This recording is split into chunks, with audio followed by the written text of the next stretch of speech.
नमस्कार मेरे YouTube के दोस्तों, स्वागत है आपका हमारे चैनल पर एक नई खौफनाक कहानी के साथ।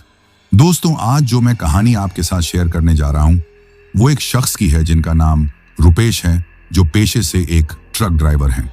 तो चलिए अब यह कहानी रुपेश जी के नजरिए से सुनते हैं।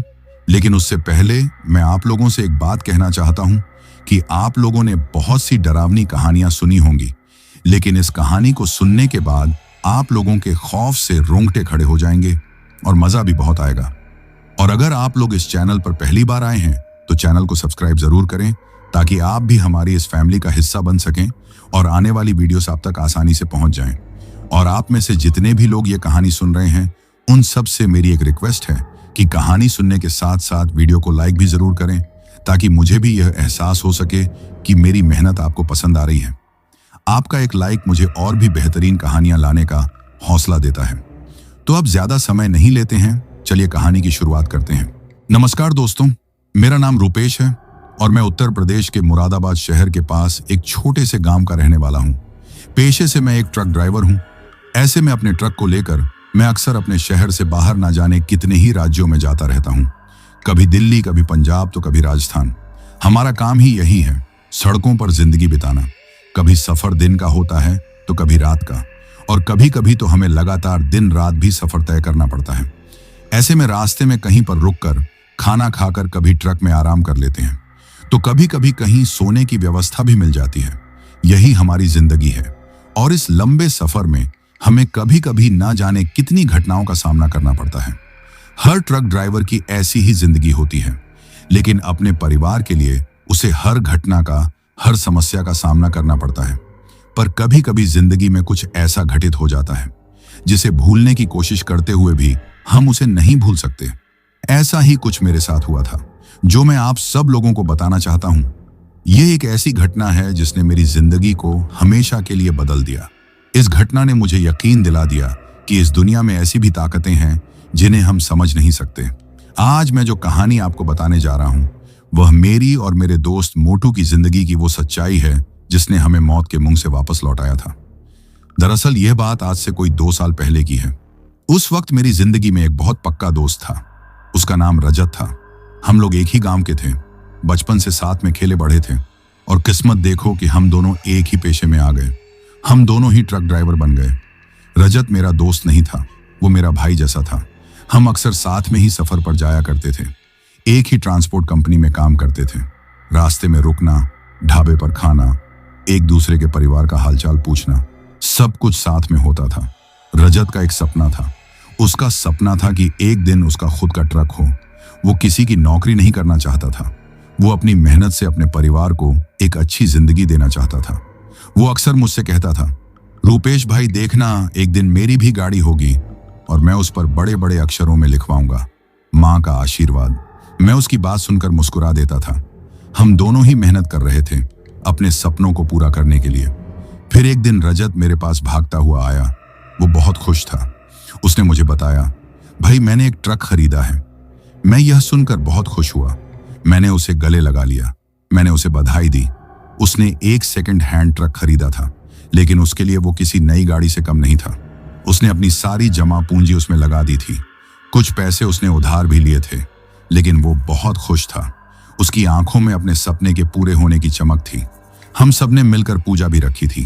ट्रक पर नींबू मिर्च भी बांधी थी। रजत ने ट्रक पर सच में लिखवाया था, माँ का आशीर्वाद। वो अपने उस ट्रक को बहुत प्यार करता था। उसे बच्चों की तरह सजाता था, उसकी देखभाल करता था। लेकिन किस्मत को कुछ और ही मंजूर था।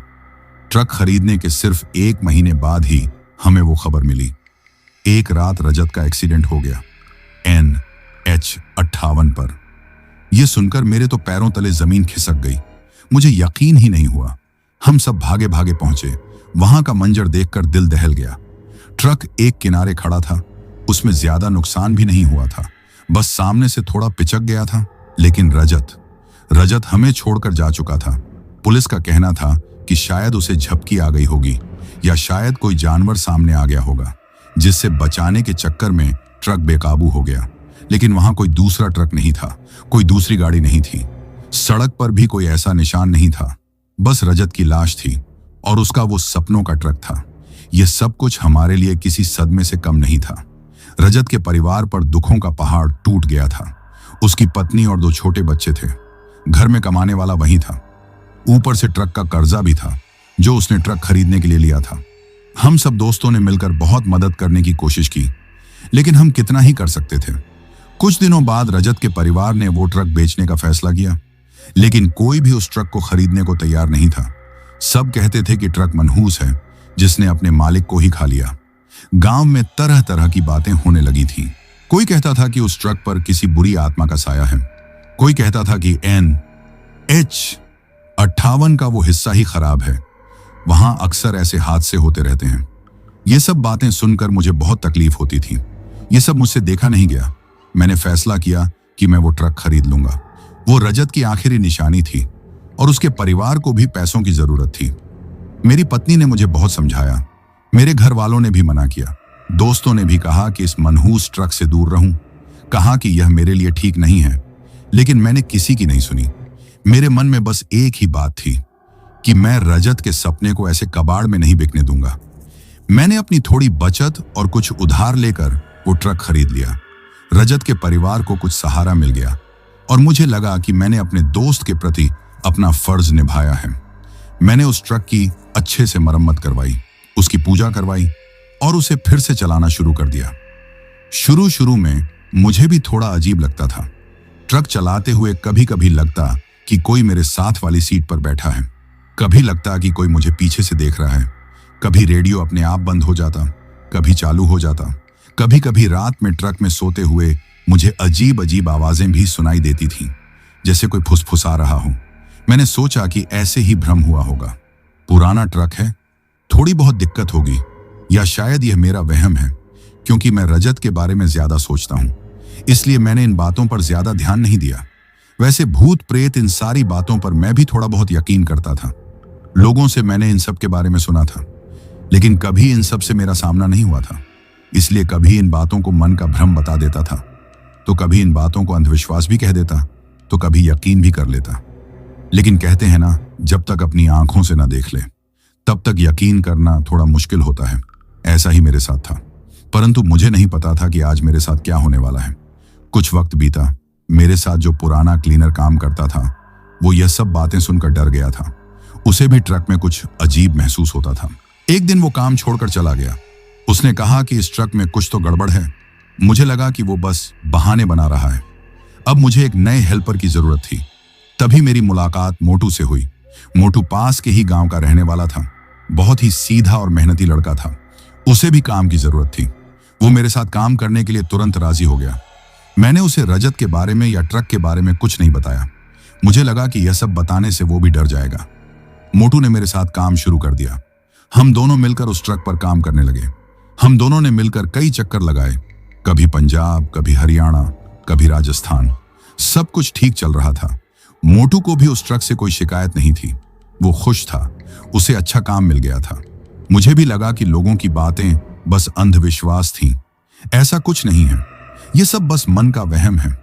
हम दोनों अपनी मेहनत से काम कर रहे थे और जिंदगी पटरी पर वापस आ रही थी। लेकिन मुझे नहीं पता था कि यह शांति बस कुछ ही दिनों की है। एक तूफान मेरा इंतजार कर रहा था। यह बात उस दिन की है।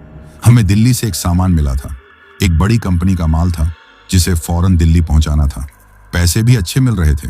हम लोग सुबह सुबह मुरादाबाद से निकले और शाम तक दिल्ली पहुंच गए। हमने सामान अनलोड किया। हमें वहीं रात रुकना था। अगले दिन सुबह वापस आना था। हम दोनों बहुत थक गए थे। हमने सोचा कि खाना खाकर सो जाते हैं, लेकिन तभी मोटू के पास फोन आया उसके गांव से। उसकी पत्नी की तबीयत बहुत खराब थी। उसे अस्पताल में भर्ती कराया था और हालत काफी गंभीर थी। मोटू यह सुनकर बहुत घबरा गया। वो रोने लगा। उसके हाथ पैर कांपने लगे। वो कहने लगा, रूपेश भाई, मुझे घर जाना है, मुझे अभी जाना है। मेरी पत्नी को मेरी जरूरत है। मैंने उसे समझाने की कोशिश की कि रात में सफर ठीक नहीं है, हम सुबह सुबह निकल चलेंगे। लेकिन वो एक ही रट लगाए हुए था कि उसे अपनी पत्नी के पास जाना है। मैं उसकी हालत समझ सकता था। मैंने भी सोचा कि परिवार की बात है, ऐसे में उसका जाना जरूरी है। मैंने कहा, ठीक है, हम अभी निकलते हैं। मैंने ट्रक के मालिक को फोन किया, ट्रांसपोर्ट वाले को। उसे सारी बात बताई। उसने भी कहा कि ठीक है, तुम लोग निकल जाओ, लेकिन तभी हमें पता चला कि जिस मेन हाईवे से हम आए थे वहां पर कोई बड़ा एक्सीडेंट हो गया है। दो ट्रकों की आपस में टक्कर हो गई थी। रास्ता पूरी तरह से जाम है। उसे खुलने में सुबह के 4-5 बज जाएंगे। यह सुनकर मोटू और भी ज्यादा परेशान हो गया। वो कहने लगा, अब क्या होगा रूपेश भाई, मैं घर कैसे पहुंचूंगा? ऐसे में समझ में नहीं आ रहा था कि क्या करूं। तभी मुझे एक दूसरे रास्ते का ख्याल आया, एक शॉर्टकट, NH-58 वाला रास्ता, वही रास्ता जिस पर रजत की मौत हुई थी। मेरा दिल एक पल के लिए घबरा गया। मैंने आज तक उस ट्रक को रजत की मौत के बाद उस रास्ते पर रात में नहीं चलाया था। मैं हमेशा उस रास्ते से बचने की कोशिश करता था, लेकिन आज कोई और चारा नहीं था। मोटू की मजबूरी देखकर मेरा दिल पसीज गया। मैंने अपने आप से बोला, नहीं, ऐसा कुछ नहीं है, ये सब बस मेरा वहम है। रास्ता तो रास्ता होता है। ये सोचकर बस आगे बढ़ते ही जा रहा था। मैंने मोटू से कहा, एक रास्ता है, थोड़ा सुनसान है, लेकिन हमें जल्दी पहुंचा देगा। मोटू ने पूछा, कौन सा रास्ता? मैंने कहा, NH-58 वाला। यह सुनकर एक पल के लिए वो भी चुप हो गया। शायद उसने भी उस रास्ते के बारे में सुन रखा था, लेकिन अपनी पत्नी की चिंता में उसने फौरन हाँ कर दी। उसने कहा, ठीक है भाई, हम उसी रास्ते से चलेंगे, बस मुझे जल्दी घर पहुंचा दो। मैंने भी भगवान का नाम लिया और ट्रक स्टार्ट कर दिया। हम लोग रात के करीब 10 बजे दिल्ली से निकले। ट्रक में चला रहा था।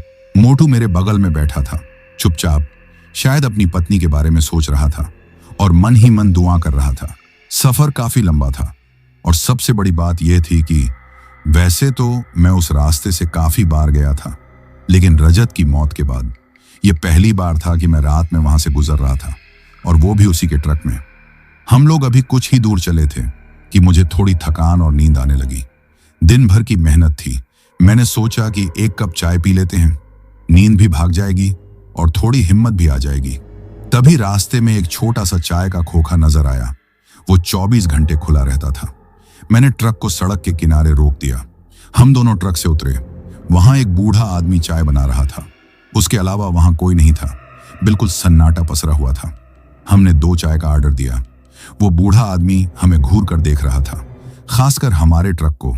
उसकी नजरें जैसे ट्रक पर ही चिपक गई थीं। फिर वो बोला, कहां जाओगे बेटा इस वक्त? रात काफी हो गई है। मैंने कहा, मुरादाबाद जाना है बाबा, घर पर जरूरी काम है। उसने कहा, NH-58 से जाओगे? मैंने हाँ में सिर हिला दिया। यह सुनकर उसके चेहरे पर एक अजीब सी घबराहट आ गई, जैसे उसने कोई भूत देख लिया हो। वो बोला, बेटा मेरी बात मानो तो सुबह चले जाना। यह रास्ता रात में सफर करने के लिए ठीक नहीं है। मैंने पूछा, क्यों बाबा, क्या बात है? सड़क तो ठीक है। वो बोला, बेटा सड़क तो ठीक है, लेकिन इस सड़क पर जो घूमता है वो ठीक नहीं है। यह रास्ता मनहूस है, यहाँ छलावा है, मौत का जाल है जो रात में सफर करने वालों को फंसाता है। अभी 2-3 महीने पहले ही एक लड़के की जान गई है यहाँ। बिल्कुल तुम्हारे जैसा ही ट्रक था उसका, नया नया खरीदा था बेचारे ने। यहीं रुककर चाय पी थी उसने। मैंने उसे भी समझाया था, बहुत रोका था, लेकिन वो नहीं माना। कहता था ये सब अंधविश्वास है। बूढ़े आदमी की यह बात सुनकर मेरा दिल धक से रह गया। वो रजत की बात कर रहा था। इसका मतलब रजत मरने से पहले इसी ढाबे पर रुका था। मोटू भी यह सब सुनकर बहुत डर गया। वो मेरी तरफ देखने लगा। उसकी आंखों में खौफ साफ नजर आ रहा था। मैंने उस बाबा से कहा, बाबा यह सब कहने की बातें हैं, हमें जरूरी काम से जाना है, हमारी मजबूरी है। उस बाबा ने फिर कहा, बेटा अगर मजबूरी है तो मैं तुम्हें रोकूंगा नहीं, लेकिन मेरी एक बात गांठ बांध लो, अगर अपनी जान प्यारी है तो रास्ते में कुछ भी हो जाए, कुछ भी अजीब दिखे, कैसी भी आवाज आए, ट्रक मत रोकना, एक पल के लिए भी मत रोकना। अगर ट्रक रोक दिया तो वो छलावा तुम्हें अपने जाल में फंसा लेगा और फिर तुम कभी यहां से बाहर नहीं निकल पाओगे, जैसे वो लड़का नहीं निकल पाया। मैंने उसकी बात पर ज्यादा ध्यान नहीं दिया। मुझे लगा कि बूढ़ा आदमी है, कहानी बना रहा है, या शायद अंधविश्वासी है। हमने जल्दी से चाय पी, पैसे दिए और वापस ट्रक में आकर बैठ गए। मोटू बहुत डरा हुआ था, वो कांप रहा था। वो कहने लगा, रूपेश भाई मुझे बहुत डर लग रहा है, ये बाबा सही कह रहा है, यहीं रुक जाते हैं, सुबह चलेंगे। मैंने उसे डांटा, अरे तू पागल हो गया है क्या? तेरी बीवी वहां अस्पताल में है, जिंदगी और मौत के बीच झूल रही है, और तू यहां एक बूढ़े के अंधविश्वास की बातों में आ रहा है। चल बैठ, कुछ नहीं होगा, मैं हूं ना, मैं ट्रक चलाऊंगा, भगवान का नाम ले, सब ठीक होगा। मोटू मेरी बात सुनकर चुप तो हो गया, लेकिन उसका चेहरा बता रहा था कि वो कितना डरा हुआ है। उसने अपनी जेब से एक छोटी सी हनुमान चालीसा निकाली और उसे पढ़ने लगा। मैंने भी मन ही मन हनुमान जी का नाम लिया। मैंने ट्रक स्टार्ट किया और अपने अगले सफर के लिए मैं चल दिया। हम लोग अब NH 58 पर आ गए थे। सड़क बिल्कुल सुनसान थी, दूर दूर तक कोई गाड़ी नहीं थी, ना आने वाली ना जाने वाली। ऐसा लग रहा था कि उस सड़क पर इस वक्त एकमात्र मैं ही सफर कर रहा था। मैं ट्रक को तेज स्पीड में चलाते जा रहा था, जितनी जल्दी हो सके। मैं इस रास्ते को पार कर लेना चाहता था। मोटू बगल में बैठा आंखें बंद की, लगातार हनुमान चालीसा पढ़ रहा था। माहौल में एक अजीब सी खामोशी थी, सिर्फ हमारे ट्रक के इंजन की आवाज और हवा की सरसराहट। तभी अचानक चारों तरफ घना कोहरा छा गया, इतना घना कोहरा कि कुछ भी नजर नहीं आ रहा था। एक पल पहले सब कुछ साफ था और अगले ही पल जैसे हम किसी सफेद चादर के अंदर आ गए हों। ट्रक की हेडलाइट भी उस कोहरे को पार नहीं कर पा रही थी। यह देखकर मैं सोचने लगा कि इस हाईवे पर, मैदानी इलाके में अचानक इतना घना कोहरा कहां से आ गया। यह देखकर मैं थोड़ा घबरा गया। मैंने ट्रक की स्पीड धीमी कर दी, बिल्कुल रेंगते हुए। हम धीरे धीरे आगे बढ़ रहे थे। कोहरा इतना ज्यादा था कि ऐसा लग रहा था जैसे हम किसी सफेद दीवार के अंदर चल रहे हों। तभी मुझे ऐसा लगा जैसे किसी ने मेरे कान में कुछ बोला है, एक ठंडी सी फुसफुसाहट। मैंने फौरन मुड़कर मोटू की तरफ देखा। वो आंखें बंद किए, अब भी हनुमान चालीसा पढ़ रहा था। मैंने इधर उधर देखा तो कुछ भी नहीं था। ऐसे में सोचा कि ऐसे ही भ्रम हुआ होगा, शायद हवा की आवाज होगी या मेरी थकान की वजह से। इसीलिए ज्यादा इस बात पर ध्यान नहीं दिया। पता नहीं क्यों, लेकिन उस सुनसान रास्ते पर उस वक्त मुझे थोड़ी घबराहट भी हो रही थी। वैसे ना जाने कितनी बार मैंने ऐसे सुनसान रास्तों से होकर सफर किया था, कभी रात में, कभी अकेले, और कभी भी मुझे घबराहट नहीं हुई थी। लेकिन आज तो कुछ अजीब सा लग रहा था। दिल घबराता जा रहा था कि कुछ अनहोनी होने वाली है। वही बूढ़े बाबा की बातें बार बार मेरे दिमाग में घूम रही थी। छलावा, मौत का जाल। तभी मैं अपने आप से बोला, नहीं, ऐसा कुछ नहीं है, ये सब मेरा वहम है। ये सोचकर बस आगे बढ़ते ही जा रहा था। मोटू ने आंखें खोली, वो भी उस कोहरे को देखकर घबरा गया। उसने कहा, रूपेश भाई, ये कैसा कोहरा है? मुझे कुछ ठीक नहीं लग रहा, मेरा दिल बहुत घबरा रहा है। मैंने उसे हिम्मत दी, अरे कुछ नहीं है, सर्दियां शुरू होने वाली हैं, इसलिए कोहरा आ गया होगा, बस थोड़ी देर की बात है, ये छंट जाएगा। लेकिन वो कोहरा कम होने का नाम ही नहीं ले रहा था। वो और भी ज्यादा घना होता जा रहा था। अब हमें अपनी हेडलाइट में 2 फुट आगे का भी नहीं दिख रहा था। गाड़ी चलाना नामुमकिन हो गया था। मैंने थक कर ट्रक को एक किनारे पर रोक दिया। मैंने मोटू से कहा, यार कुछ दिख नहीं रहा है, ऐसे में आगे बढ़ना खतरे से खाली नहीं है, कहीं कोई हादसा ना हो जाए। मोटू भी मेरी बात से सहमत हो गया। उसने कहा, हाँ भाई, रुक जाते हैं, जब कोहरा थोड़ा कम होगा तब चलेंगे। हम दोनों ट्रक में बैठे उस कोहरे के कम होने का इंतजार करने लगे। और यही हमारी जिंदगी की सबसे बड़ी और शायद पहली गलती थी। उस बूढ़े बाबा ने कहा था, कुछ भी हो जाए ट्रक मत रोकना। और हम ट्रक रोक चुके थे। हम ट्रक में बैठे थे। कोहरा शीशे से चिपका हुआ था, जैसे किसी ने बाहर रुई की दीवार खड़ी कर दी हो। कुछ भी नजर नहीं आ रहा था। मोटू अपनी सीट पर बेचैन हो रहा था। वो बार बार खिड़की से बाहर देखने की कोशिश करता। वो अपनी पत्नी के बारे में सोच रहा था। उसकी हालत कैसी होगी? वो अस्पताल में अकेली होगी? ये सोच सोच कर उसका दिल बैठा जा रहा था। आखिरकार वो मुझसे बोला, रुपेश भाई, ऐसे बैठे रहे तो सुबह हो जाएगी, मुझे अपनी बीवी के पास पहुंचना है, कुछ भी करो भाई। मैंने कहा, मोटू मैं क्या करूं, तू ही बता। इस कोहरे में कुछ भी नहीं दिख रहा है। अगर 1 इंच भी गाड़ी आगे बढ़ाई तो सीधा मौत के मुंह में जाएंगे।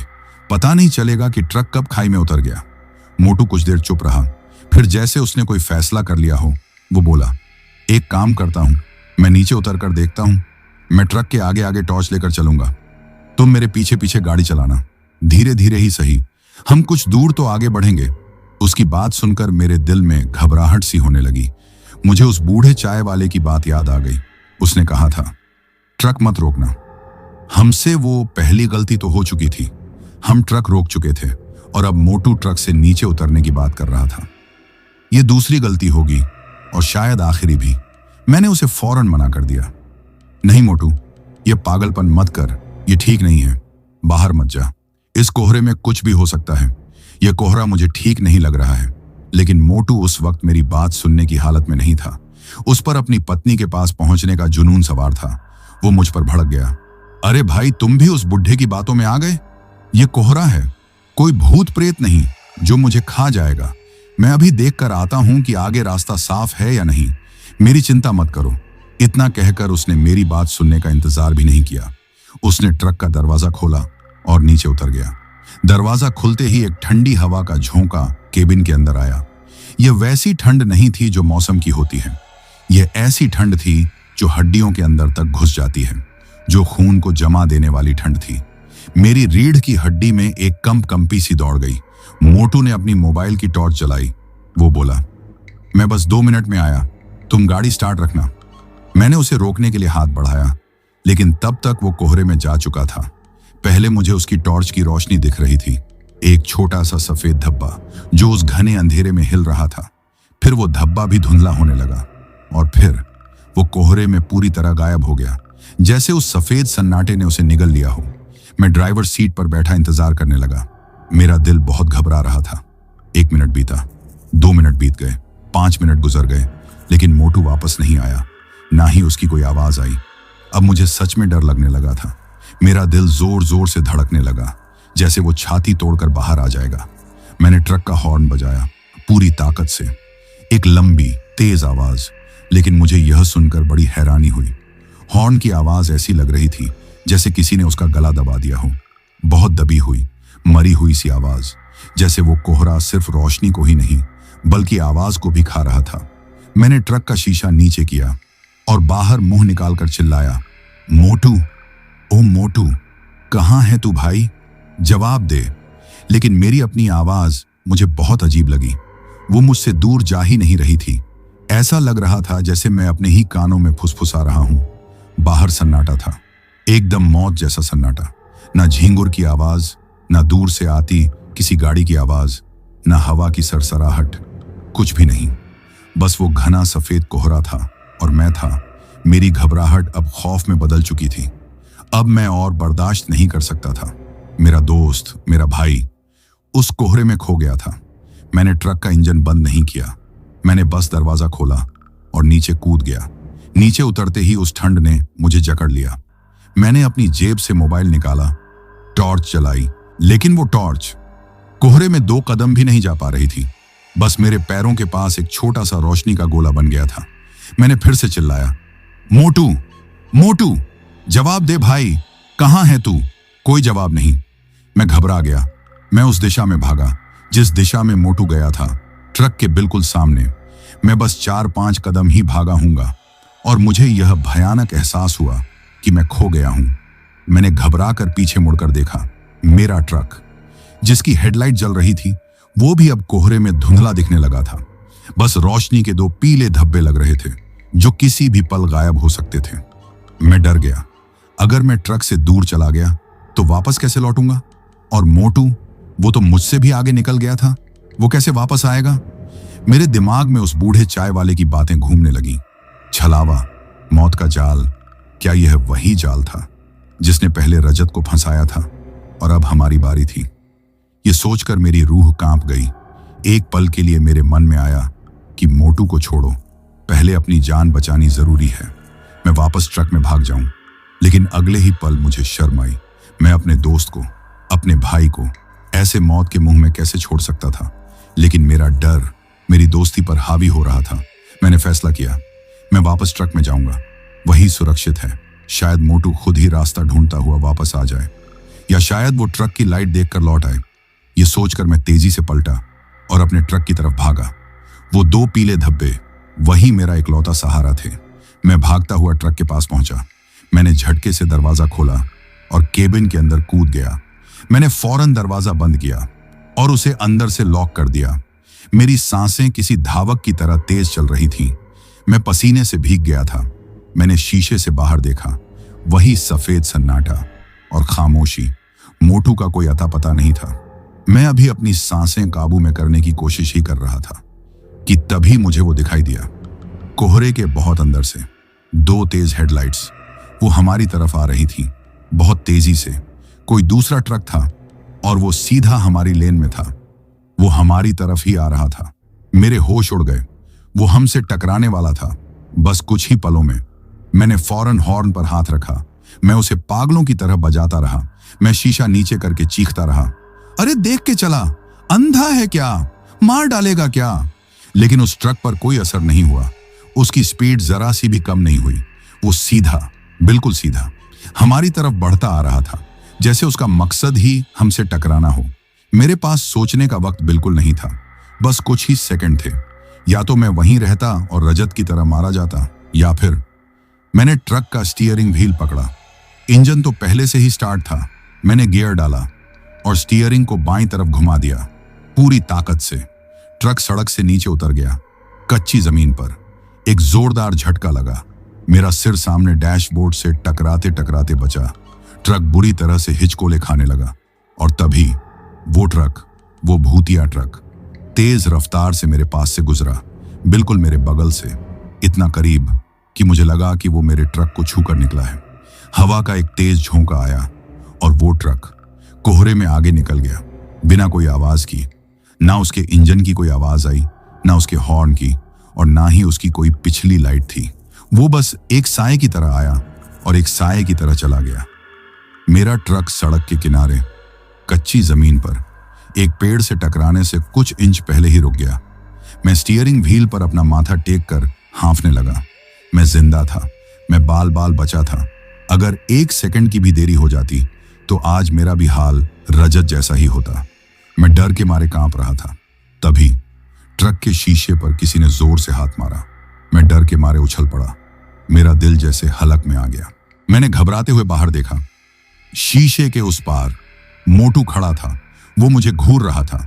उसका चेहरा गुस्से से लाल हो रहा था। मैंने कांपते हाथों से दरवाजा खोला।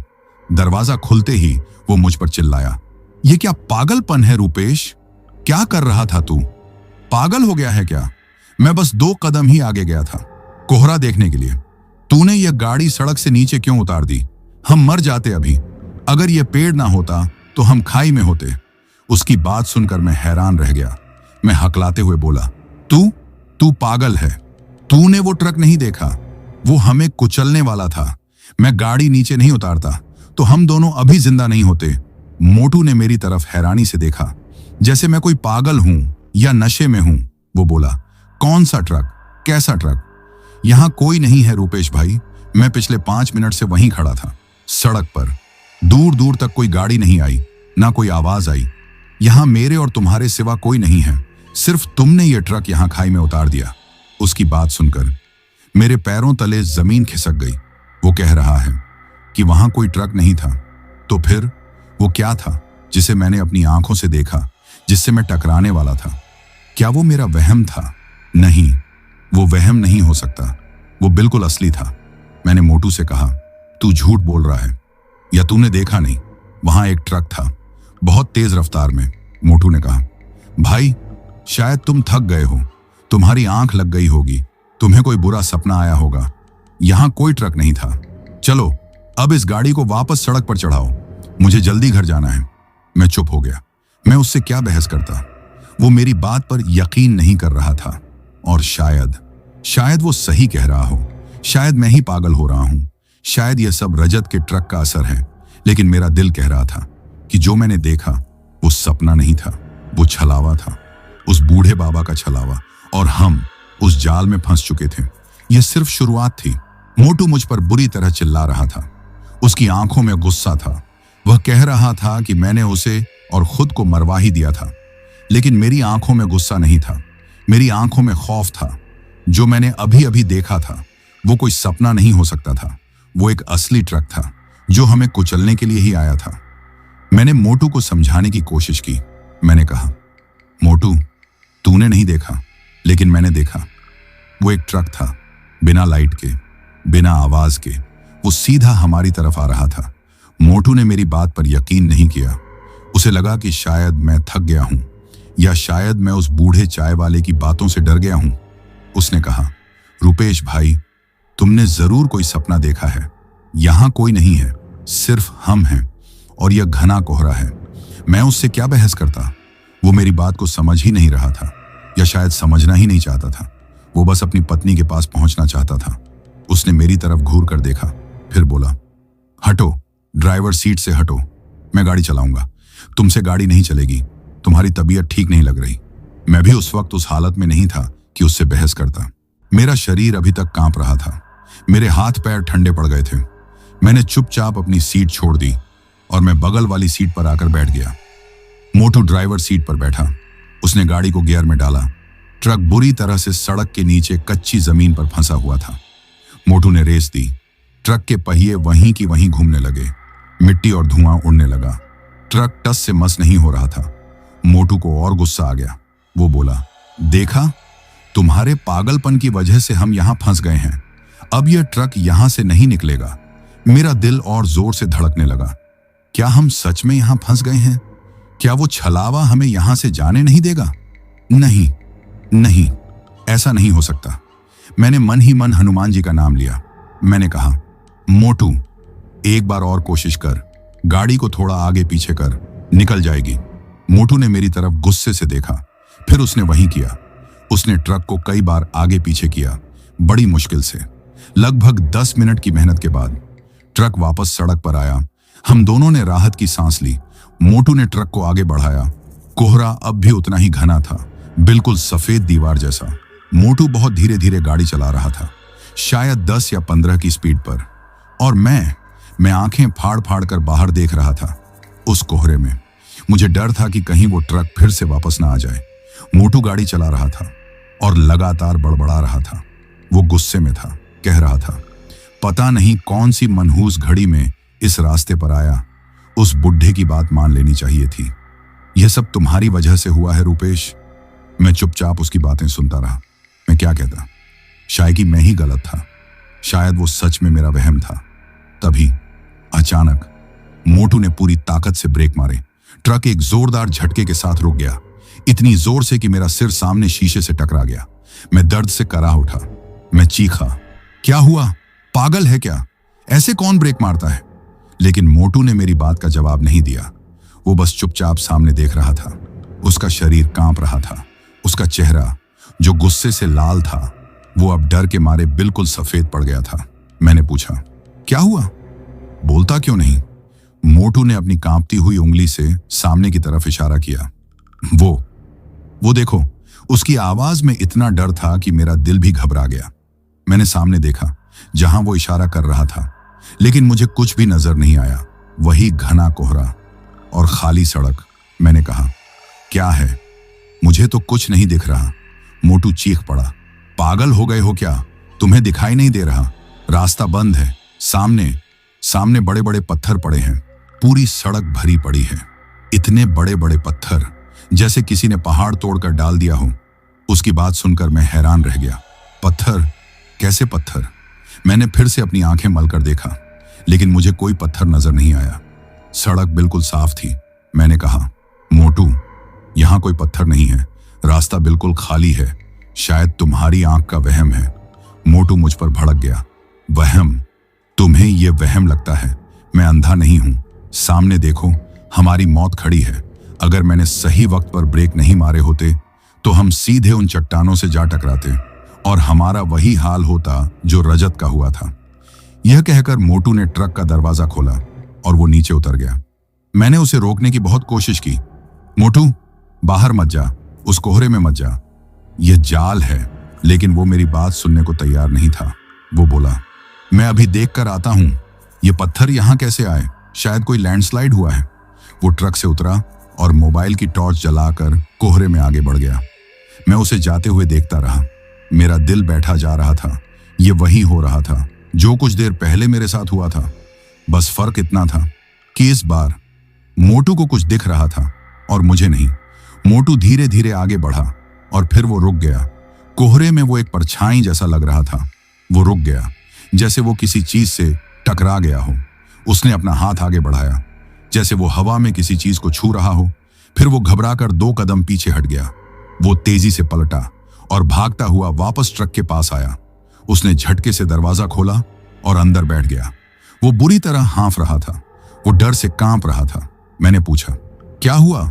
वो बोला, रूपेश भाई, रूपेश भाई, वो पत्थर असली हैं, वो सच में वहां हैं, मैंने उन्हें छुआ है, वो बिल्कुल ठंडे और ठोस हैं। लेकिन तुम्हें क्यों नहीं दिख रहे? यह क्या हो रहा है हमारे साथ? उसकी बात सुनकर मेरे दिमाग की सारी बत्तियां जल गईं। मेरी रीढ़ की हड्डी में एक सिहरन सी दौड़ गई। पहले मुझे वो ट्रक दिखा जो मोटू को नहीं दिखा, और अब मोटू को वो पत्थर दिखे जो मुझे नहीं दिख रहे थे, लेकिन वो उन्हें छू सकता था। ये कोई वहम नहीं था, ये कोई सपना नहीं था, ये कुछ और था।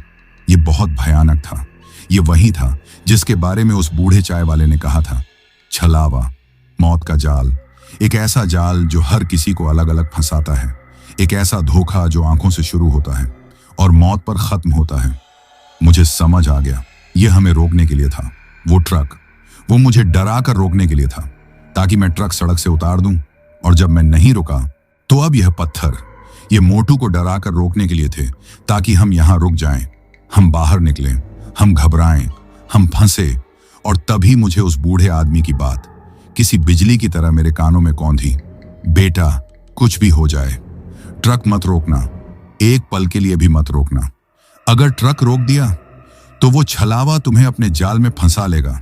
यही हुआ था, रजत के साथ भी यही हुआ होगा। शायद उसे भी ऐसा ही कुछ दिखा होगा, या तो कोई ट्रक, या कोई पत्थर, या शायद कुछ और। वो डर गया होगा, वो रुक गया होगा, वो ट्रक से बाहर निकला होगा, ये देखने के लिए कि क्या हुआ है। और बस उसी पल उस छलावे ने उसे अपने जाल में फंसा लिया और उसकी मौत हो गई। लेकिन हम यह गलती नहीं दोहराएंगे। मैं रजत को तो नहीं बचा सका, लेकिन मैं मोटू को और खुद को जरूर बचाऊंगा। मोटू घबराया हुआ बैठा था। वो बोल रहा था, रूपेश भाई, गाड़ी पीछे लो, फौरन यहां से वापस चलो। ये रास्ता मनहूस है, यहां भूत हैं, ये हमें मार डालेंगे। मेरी बीवी, अब मैं शायद उससे कभी नहीं मिल पाऊंगा। वो रोने लगा था।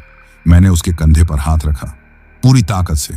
मैंने उसे झंझोड़ा, मोटू, चुप हो जा, रो मत, हम यहां से निकलेंगे और तू अपनी बीवी से जरूर मिलेगा। मोटू ने मेरी तरफ देखा, उसकी आंखों में आंसू थे। वो बोला, कैसे? रास्ता तो बंद है। वो पत्थर, मैंने कहा, वो पत्थर नहीं है, वो धोखा है, वो छलावा है, वो जाल है। मोटू बोला, नहीं, मैंने उन्हें छुआ है, वो असली हैं। मैंने कहा, नहीं, वो असली नहीं हैं, वो सिर्फ तुम्हें दिख रहे हैं, मुझे नहीं। ये हमें फंसाने के लिए है, हमें उस बूढ़े की बात याद करनी होगी। उसने कहा था, रुकना मत। मोटू मेरी बात समझ नहीं पा रहा था, उसे लग रहा था कि मैं पागल हो गया हूं। मैंने स्टीयरिंग व्हील पर हाथ रखा। मैंने कहा, मोटू, मेरी बात मान, यह हमारी जिंदगी का सवाल है, मैं जो कहता हूं वो कर। मोटू ने पूछा, क्या? मैंने एक गहरी सांस ली। मैंने कहा, गाड़ी चला। मोटू बोला, कहां? रास्ता तो बंद है। मैंने कहा, सीधा, इन पत्थरों के आर पार। मोटू की आंखें डर से फैल गईं। वो चीखा, पागल हो गए हो क्या? तुम हम दोनों को मरवाओगे, हम उन चट्टानों से टकराकर मर जाएंगे। मैंने उसकी आंखों में आंखें डालकर कहा, मोटू, अगर हम यहां रुक गए तो हम पक्का मर जाएंगे, जैसे रजत मर गया। लेकिन अगर हम चलते रहे तो शायद बच जाएं। ये पत्थर एक धोखा है, ये सिर्फ तुम्हारे दिमाग में है। मेरी आंखों से देखो, सड़क बिल्कुल खाली है। तुझे रजत की दोस्ती की कसम, तुझे अपनी बीवी की कसम। गाड़ी चला और आंखें बंद कर ले। मोटू मुझे घूरता रहा, वो कांप रहा था। शायद वो मेरी आंखों में मेरा यकीन देख रहा था, या शायद वो इतना डर गया था कि उसके पास कोई और रास्ता नहीं बचा था। उसने एक लंबी सांस ली। उसने कहा, ठीक है भाई, अगर मरना ही है तो एक साथ मरेंगे, लेकिन अगर हम बच गए तो मैं जिंदगी भर तुम्हारा गुलाम रहूंगा। उसने स्टीयरिंग व्हील को कसकर पकड़ लिया। उसने अपनी आंखें पूरी ताकत से बंद कर ली। उसने गियर डाला और उसने एक्सेलरेटर पर अपना पूरा पैर रख दिया। ट्रक, रजत का ट्रक, एक झटके के साथ आगे बढ़ा। वो तेजी से उस तरफ बढ़ा जहां मोटू के मुताबिक चट्टानें पड़ी थीं। मैं आंखें फाड़े सामने देख रहा था, खाली सड़क और घना कोहरा। मोटू जोर जोर से हनुमान चालीसा का पाठ कर रहा था। वो चीख रहा था, वो रो रहा था। ट्रक की रफ्तार बढ़ रही थी, 20, 30, 40। बस अब हम उन पत्थरों से टकराने ही वाले थे। मुझे लगा एक जोरदार धमाका होगा। हमारा शरीर लोहे में फंस जाएगा और सब खत्म हो जाएगा। और फिर कुछ नहीं हुआ, बिल्कुल कुछ नहीं। ना कोई टक्कर, ना कोई आवाज, ना कोई झटका। ट्रक हवा को चीरता हुआ उन पत्थरों के बीच से साफ निकल गया, जैसे वो कभी वहां थे ही नहीं। मोटू अब भी आंखें बंद की चीख रहा था। मैंने उसके कंधे पर हाथ रखा। मोटू, मोटू, आंखें खोल, हम निकल गए, हम पार आ गए। मोटू ने धीरे धीरे अपनी आंखें खोली। उसने घबराकर ट्रक के साइड मिरर में पीछे देखा। वहां कुछ नहीं था। सड़क बिल्कुल खाली थी। वो पत्थर, वो चट्टानें सब गायब हो चुकी थी, जैसे वो कभी थी ही नहीं। मोटू ने ट्रक को सड़क के किनारे रोक दिया। वो स्टीयरिंग व्हील पर अपना सिर रखकर फूट फूट कर रोने लगा। वो बच्चों की तरह सिसक रहा था। मैं भी अपनी सीट पर बैठा कांप रहा था। हम बच गए थे, हम सच में बच गए थे। हम उस मौत के जाल से, उस छलावे से बाहर आ गए थे। और तभी मैंने एक और अजीब चीज देखी। वो घना कोहरा जो हमें मिनटों से परेशान कर रहा था, वो अब छंटने लगा था, इतनी तेजी से जैसे कोई किसी पर्दे को हटा रहा हो। कुछ ही पलों में आसमान बिल्कुल साफ हो गया। चांद की रोशनी सड़क पर फैल गई और हमें सामने कुछ ही दूर मेन हाईवे की बत्तियां नजर आने लगी। हम NH 58 के उस मनहूस हिस्से को पार कर चुके थे। हम दोनों ट्रक से उतरे। ठंडी हवा चल रही थी, लेकिन इस बार वो हवा डरावनी नहीं लग रही थी। वो राहत की हवा थी। मोटू मेरे गले लगकर रोने लगा। वो बस एक ही बात कह रहा था, रूपेश भाई, तुमने आज मुझे बचा लिया, तुमने मुझे नया जीवन दिया है। मैंने उसकी पीठ थपथपाई। मैंने कहा, मैंने नहीं, हनुमान जी ने बचाया है। और शायद रजत की दुआ ने हमें बचाया है। वो नहीं चाहता होगा कि जो उसके साथ हुआ वो उसके दोस्तों के साथ भी हो। उस रात के बाद मोटू ने मेरे साथ काम छोड़ दिया। वो वापस अपने गांव चला गया। उसकी पत्नी भी ठीक हो गई थी। वो आज खेती बाड़ी करता है। वो कहता है, रूपेश भाई, पैसे कम हैं लेकिन सुकून बहुत है। वो उस रात को कभी नहीं भूल पाया। और मैं भी उस रात को नहीं भूल पाया। मैंने भी वो ट्रक बेच दिया, रजत का ट्रक। वो मेरे दोस्त की आखिरी निशानी थी, लेकिन वो उसके कातिल का हथियार भी था। मैं उस ट्रक को और नहीं चला सकता था। आज भी मैं ट्रक चलाता हूं। पेट के लिए यह सब करना पड़ता है। लेकिन उस दिन के बाद मैं कभी NH 58 से नहीं गुजरा, खासकर रात में तो कभी नहीं। लोग कहते हैं कि वो बस एक सड़क है, लेकिन मैं जानता हूं वहां कुछ है जो आपका इंतजार करता है, आपके रुकने का इंतजार। उस बूढ़े आदमी ने सही कहा था। वो एक छलावा है, एक मौत का जाल, जिससे बचने का बस एक ही तरीका है, चलते रहो, बस रुकना मत। तो मेरे YouTube के दोस्तों, आज की हमारी कहानी यहीं पर खत्म होती है। अब आप लोग कमेंट में ये जरूर बताएं कि यह कहानी आप लोगों को कैसी लगी और अगली कहानी आप लोगों को किस टॉपिक पर चाहिए। और साथ में आप लोग अपना नाम कमेंट कर दीजिएगा। और साथ में ये भी कमेंट कर दीजिएगा कि आप लोग कहां से मेरी वीडियो देख रहे हैं, ताकि मुझे पता चले कि मेरी वीडियो को लोग कहां से देख रहे हैं। तो दोस्तों, आप लोगों को वीडियो देखने के लिए दिल से धन्यवाद। और आप लोग अपना ध्यान रखिए। मिलते हैं जल्द ही और भी मजेदार कहानियों के साथ।